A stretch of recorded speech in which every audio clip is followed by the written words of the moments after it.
Hi, my name is Luke Sewer, and I'll be talking about the ethical dilemma that arose with the rise and fall of WorldCom. Ethics has become a predominant factor in the business realm, and up until the 20th century, ethics has been more of a convenience rather than a necessity. As this concept took hold towards the end of the century, many companies such as WorldCom began to ignore the specified guidelines in an effort to gain wealth and power and to satisfy their stockholders. This maneuver proved to be catastrophic for WorldCom and the business community in general. WorldCom began as a small, long-distance telephone service out of Mississippi in the early 90s. During the 90s, the firm made key acquisitions of competing telecommunication firms that boosted its reported revenues from an estimated $154 million in 1990 to $39.2 billion in 2001. Roughly a decade had passed, and WorldCom had seen exponential growth.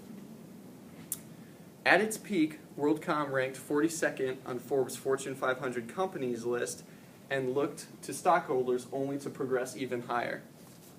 It soon became the nation's second largest long-distance carrier, and the firm grew exponentially at the turn of the century and pursued future growth by purchasing UUNet, CompuServe, and America's Online Data Networks. These data networks allowed WorldCom to become one of the leading operators of internet infrastructure by 2001. Essentially, the fundamental economic problem facing WorldCom was the vast oversupply in telecommunications capacity that emerged in the 1990s. Based on future predictions of internet growth, WorldCom raced to build vast fiber optic infrastructures and extensive server networks.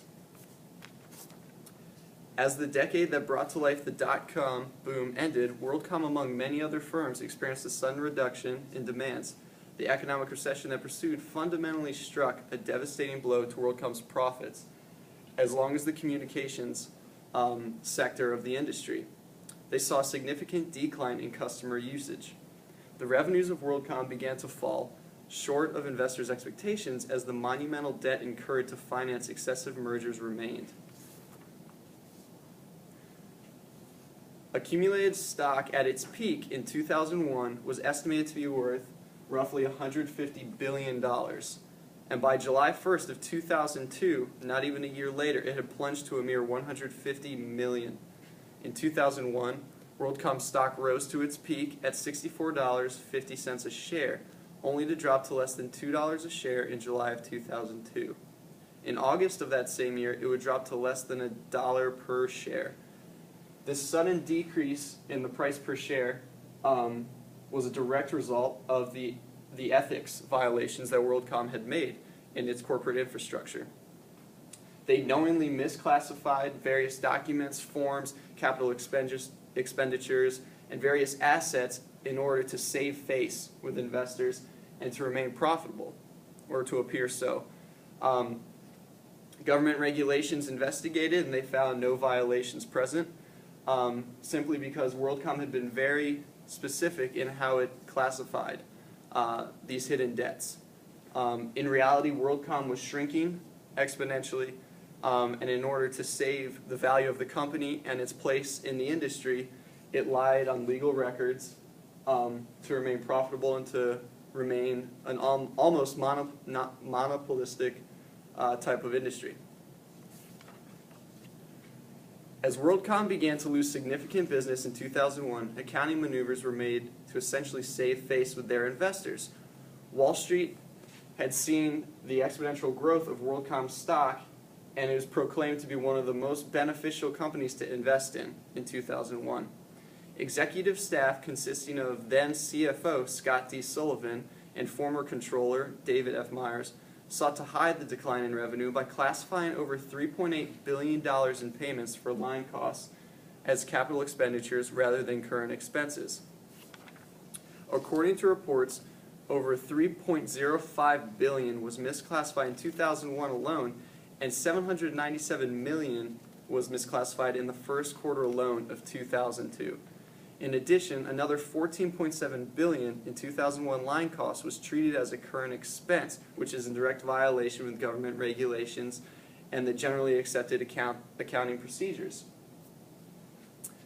By transferring current expenses to capital accounts, WorldCom was fundamentally able to increase its net income and assets. For over a year, internal auditors were unable to detect these maneuvers, which successfully misclassified roughly $750 million per quarter. After the discrepancies were discovered, the majority of WorldCom's stock resided in retirement packages of its employees. At the end of 2000, about 32%, or $642.3 million of WorldCom retirement funds were in company stock. Those investments fell to a meager $18.7 million, or 4% of the initial funds. On July 21st, WorldCom filed for Chapter 11 bankruptcy, which would essentially keep the firm under a court-supervised rehabilitation plan but would not dissolve the corporation as a whole. In March of 2002, WorldCom reported assets exceeding $103.8 billion and accumulated debt of over $41 billion, which it had to make payments on. WorldCom remains the largest bankruptcy in U.S. history, over 40% more severe than Enron's, which was the second leading largest ethical malpractice suit in U.S. history. Executive staff has since been terminated, and a new CFO, Jonas Dubell, and a new CRO, Gregory F. Rayburn, have been put into leadership roles to rehabilitate the company.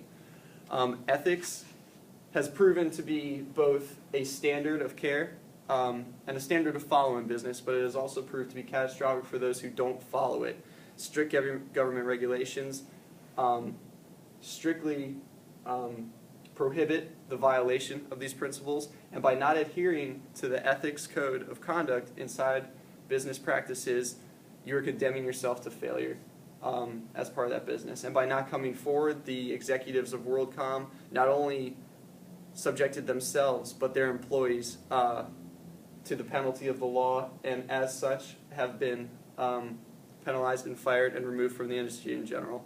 Careers, lives, and families in general have been devastated by not following the ethics code of conduct. And it just is a testament to how powerful the code of ethics really is in today's society.